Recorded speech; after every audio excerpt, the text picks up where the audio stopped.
Okay, we are going to do a video on one of the least known and oldest roads here in Gettysburg. And as you can see, some of the original, not rebuilt, but original earthworks are here to my left. In the distance would be Culp's Hill.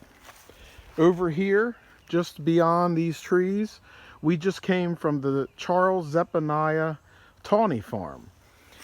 And straight ahead here in the distance would be McAllister's Woods and the old site of McAllister's Mill. To my right is Rock Creek, a very, very calm Rock Creek, as you can see.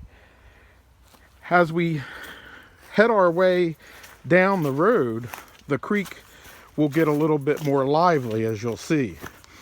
This is one of the original roads used by the soldiers. Now, in the Gettysburg National Military Park, a lot of roads that mark positions where Union or Confederate infantry fought later became laid with stone and then paved. And thus today, you can drive your car along the roads and avenues of the Gettysburg National Military Park. But this is one of the only ones that is left that is pretty much the same way it was in 1863.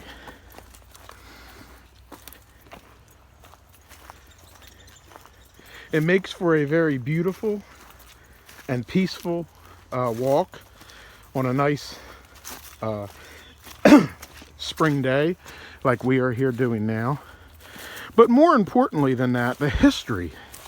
To think that this very road was marched along by Massachusetts and New Jersey troops in this direction, heading toward Spangler Spring and Culp's Hill. To think that the 2nd Virginia Infantry, part of the old Stonewall Brigade, what was left once they got here, the same regiment of Private Wesley Culp, marched down this road from Wolf's Hill back this way in this direction again and went to the Zephaniah Tawny Farm along with some South Carolina troops. So we are basically marching in the footsteps of history of Union and Confederate soldiers. And it's one of those very small pieces of Gettysburg that has not been lost, has not been developed, has not been destroyed, and sits here locked in time for us to enjoy. Now, I will say that this road does border some private property, and the signs have been posted on both sides of the road so that you don't trespass on private property. But we're going to stay on the road today. As you can see, this is where the Rock Creek splits. Just in the distance over here would be the entrance to Culp's Hill, where you can drive your car. And you can see that the water is beginning to get louder and louder as we head downstream. And you'll start seeing big boulders that rival those of even Devil's Den. This is one of the most peaceful and more beautiful spots of the whole Gettysburg battlefield. And not many people get to travel this. Not many people even know about it.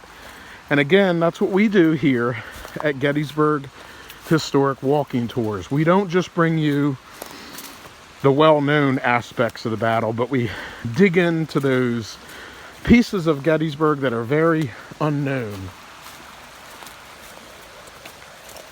Again, you can still see the original stone walls that line this road.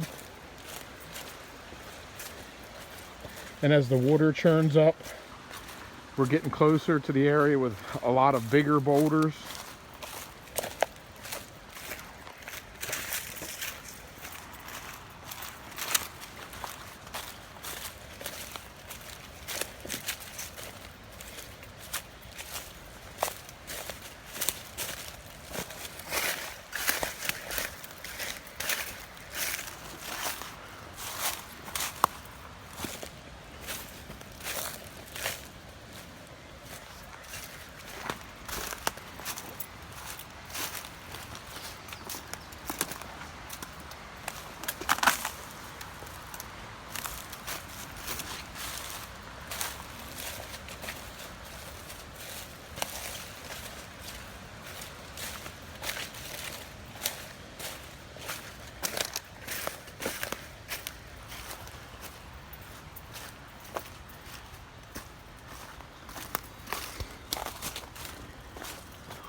And if you ever get a chance to walk on this beautiful piece of history, please do so.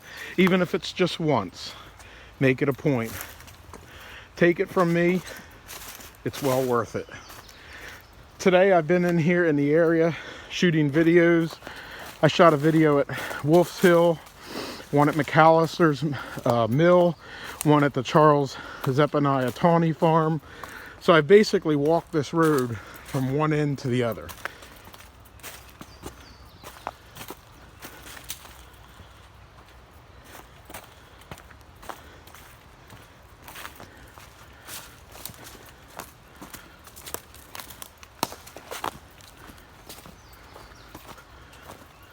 Some massive, massive boulders. Also, I want to mention that the wildlife out here is absolutely beautiful. The birds, the deer.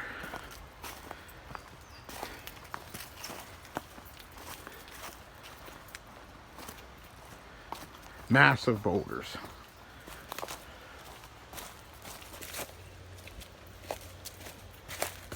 And again, you can see perfectly the trace of this old road.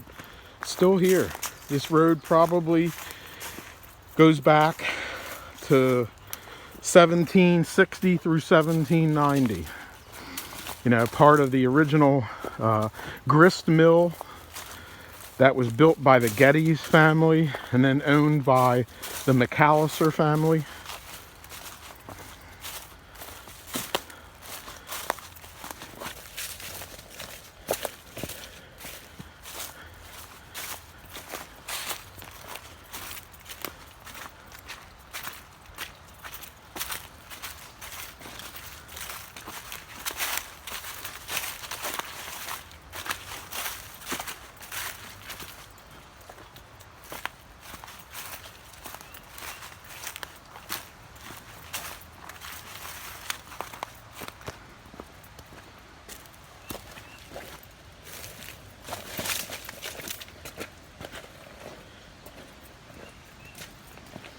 I hope you enjoyed this video, this secret of the battlefield of the old trace road here between Culp's Hill and Wolf's Hill and Powers Hill. This has been the old trace road on Gettysburg Historic Walking Tours.